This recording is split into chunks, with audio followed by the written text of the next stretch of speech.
Hello കൂട്ടുകാരെ, നമുക്ക് കഥ തുടരാം. ഉന്മാദം ഭാഗം 4. രചന ദിവ്യ ജി കെ. അവതരണം നീള. ആശയ്ക്ക് പ്രിയപ്പെട്ട അലുവയും മക്കൾക്ക് സ്നാക്സും പാലും മാവും എല്ലാം അടങ്ങുന്ന കവർ കയ്യിലെടുത്ത് ഒരു കള്ളപ്പുഞ്ചിരിയോടെ പ്രവി കോളിംഗ് ബെല്ലടിച്ച് കാത്തുനിന്നു. കതക് തുറന്ന് അവന്റെ മുഖത്ത് നോക്കാതെ കയ്യിലിരുന്ന കവറും വാങ്ങി മുഖം വീർപ്പിച്ചു വെച്ചുകൊണ്ടവൾ അടുക്കളയിലേക്ക് പോയി. ഓഹോ, അപ്പോൾ പ്രിയതമ്മ കാര്യമായ പിടക്കത്തിലാണ്.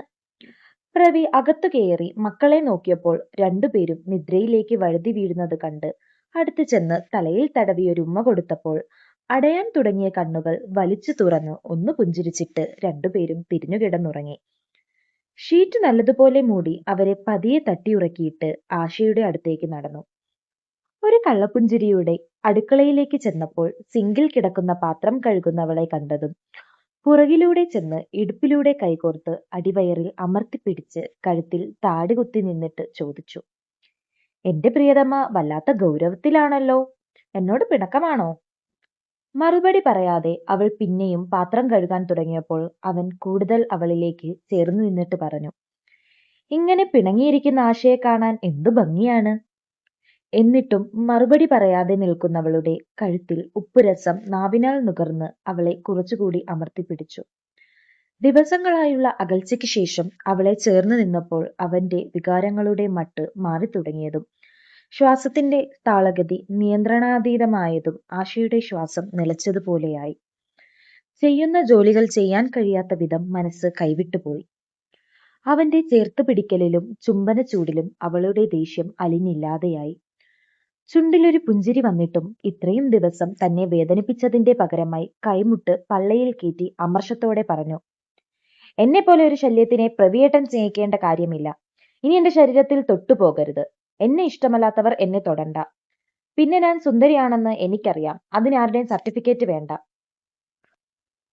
അവൾ ഇടിച്ചപ്പോൾ തോന്നിയ വയറുവേദന പോലും ശ്രദ്ധിക്കാതെ പുറകോട്ട് ഒരിഞ്ചു പോലും മാറാതെ അവളെ ഒന്നുകൂടി അമർത്തിപ്പിടിച്ച് കഴുത്തിൽ ശക്തിയായി ചുംബിച്ചിട്ടവൻ ചോദിച്ചു, എന്റെ സർട്ടിഫിക്കറ്റ് വേണമെന്ന് നീ പലപ്പോഴും പറഞ്ഞിട്ടില്ലേ? എപ്പോ ഒരുങ്ങിയാലും പ്രവിയേട്ടാ ഞാൻ സുന്ദരിയാണോ, ഇത് കൊള്ളാമോ, അത് കൊള്ളാമോ, ഇതൊക്കെ ചോദിക്കുന്നത് നീ തന്നെയല്ലേ? പിന്നൊരു കാര്യം, നിന്റെ ശരീരത്തിൽ ഞാൻ തൊടാതെ പിന്നെ ആര് തൊടാനാണ്? ഈ ജന്മത്തിൽ നിന്റെ ശരീരത്തിൽ ഞാനല്ലാതെ മറ്റാരും തൊടില്ലെന്ന് നിന്നേക്കാളും ഉറപ്പായിട്ട് എനിക്കറിയാം. നീ എന്റെയാണ്, എന്റെ മാത്രം. എനിക്ക് പിണങ്ങാനും ഇണങ്ങാനും ഇതുപോലെ ചേർത്ത് പിടിക്കാനും പിന്നെ കുൽസിത പ്രവൃത്തികൾ ചെയ്യാനും അങ്ങനെ അങ്ങനെ. അത് പറയുന്നതിനൊപ്പം അവന്റെ ചുംബന തീവ്രത കൂടിയപ്പോൾ അവളുടെ പ്രതികരണ ശേഷിയും കുറഞ്ഞു വന്നതും ചെറിയ കിതപ്പോടെ വാക്കുകൾ കൂട്ടിപ്പിറക്കി എങ്ങനെയോ ആശ പറഞ്ഞു, പ്രവിയേട്ട ഇതുവരെ പാത്രം കഴുകി കഴിഞ്ഞിട്ടില്ല. നാളെ ഞായറാഴ്ചയല്ലേ, അതൊക്കെ നാളെ ചെയ്യാം. നാളെ രാവിലെ ഞാൻ തന്നെ കഴുകി വെച്ചോളാം. ഇനി അതിന്റെ പേരും പറഞ്ഞ് ഇപ്പോഴത്തെ മൂട് കളയാൻ നിൽക്കണ്ട. അവളുടെ കഴുത്തിൽ ചിത്രപ്പണി നടത്തുന്നതിനിടയിൽ അവൻ എങ്ങനെയോ പറഞ്ഞൊപ്പിച്ചതും പിന്നെയും ആശ പറഞ്ഞു, ഞാൻ കുളിച്ചിട്ടില്ല.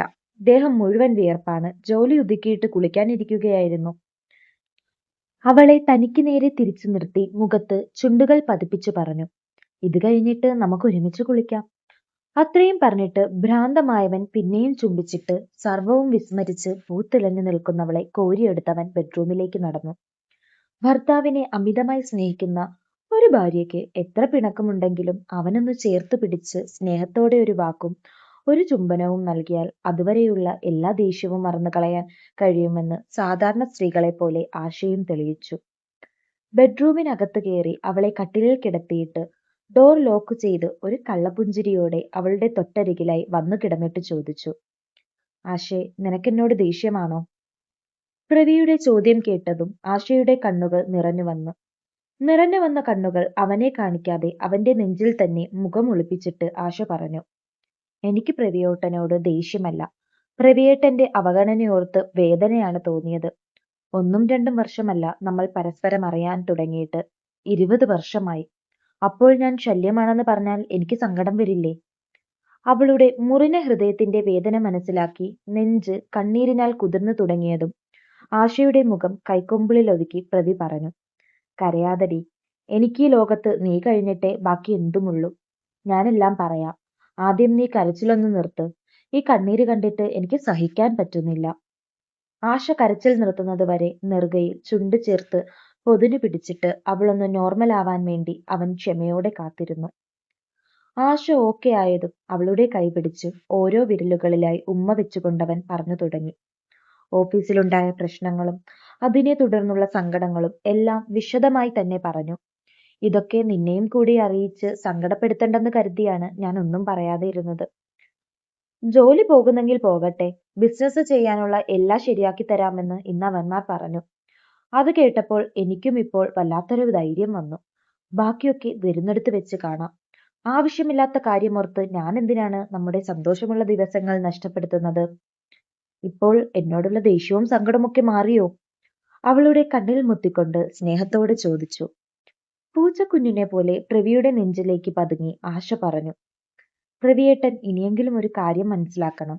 ഒരു അടി തന്നാലും അതിന്റെ വേദന മാറുമ്പോൾ മറന്നുപോകാൻ കഴിയും. മനസ്സു നോവുന്ന വാക്കുകൾ എത്രയൊക്കെ മറക്കാൻ ശ്രമിച്ചാലും ഇടയ്ക്കൊക്കെ വന്നത് കുത്തി നോവിക്കും. അതുകൊണ്ട് ഇനിയെങ്കിലും എന്നെ നോവിക്കുന്നത് പോലെ സംസാരിക്കാതിരിക്കാൻ ശ്രമിക്കണം. അതുപോലെ തന്നെ പ്രവിയേട്ടന്റെ സങ്കടങ്ങൾ ഉള്ളിലൊതുക്കാതെ എന്നോട് ഷെയർ ചെയ്യാൻ ശ്രമിക്കണം. അപ്പോൾ തന്നെ നമ്മുടെ കുടുംബത്തിൽ ഇങ്ങനെയുള്ള സങ്കടങ്ങളൊന്നും വന്നു ചേരില്ല. അവളുടെ നെറ്റിയിൽ മുകർന്നവൻ പറഞ്ഞു. പോട്ടടി, ക്ഷമിച്ചു കളയി.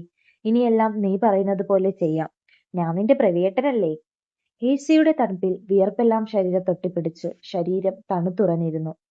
തന്റെ വാക്കുകൾ അവൾക്ക് എത്രത്തോളം വേദന നൽകിയെന്ന് മനസ്സിലാക്കി തണുത്ത അവളുടെ ശരീരത്തെ പോലെ മനസ്സിനെയും തണുപ്പിക്കാനായി അവളുടെ സെൻസിറ്റീവ് സ്പോട്ടായ കഴുത്തടിയിൽ തന്നെ അവൻ ചുണ്ടു ചേർത്തു. അവന്റെ ചുംബന മധുരത്തിൽ മുങ്ങി ഒന്നേങ്ങിയവൾ അവന്റെ മുടിയിൽ അമർത്തിപ്പിടിച്ചു. വികാരങ്ങളുടെ വേലിയേറ്റങ്ങളിൽ ആദ്യമായി നുകരുന്ന മധുരം പോലെ ദിവസങ്ങൾക്ക് ശേഷം ആശയുടെ കരുത്തിൽ നിന്നും ഒരു പേമാരിക്കുള്ള പ്രയാണം പ്രവീൺ ആരംഭിച്ചു. പെരുമഴ പെയ്തു തോർന്നു തളർന്നൊട്ടിക്കിടക്കുമ്പോൾ രണ്ടുപേരും ഇത്രയും ദിവസത്തെ പിണക്കങ്ങൾ തന്നെ മറന്നുപോയി ചുണ്ടിൽ നിറപുഞ്ചിരി മാത്രം നിറഞ്ഞു നിന്നു. ഹേമേ, ഇനിയും ഇങ്ങനെ വിഡ്ഢിയെ പോലെ ജീവിക്കാൻ എനിക്ക് സാധ്യമല്ല. നിന്റെ മനസ്സിൽ എന്താണെന്ന് തുറന്നു പറയണം. അതറിയാതെ ഇനി ഒരു നിമിഷം പോലും മുന്നോട്ട് പോകാൻ ഞാൻ സമ്മതിക്കില്ല. ഉറപ്പോടെ ചോദിക്കുന്ന നന്ദഗോപന്റെ മുന്നിൽ മനസ്സ് തുറക്കാൻ തന്നെ ഹേമ തീരുമാനിച്ചു. ഹേമയുടെ വായിൽ നിന്ന് വീഴുന്ന വാക്കുകൾക്ക് തന്റെ ജീവിതത്തിന്റെ വിലയുണ്ടെന്ന് അറിഞ്ഞുകൊണ്ട് തന്നെ അവൻ സെറ്റിയിലേക്ക് അമർന്നിരുന്നു.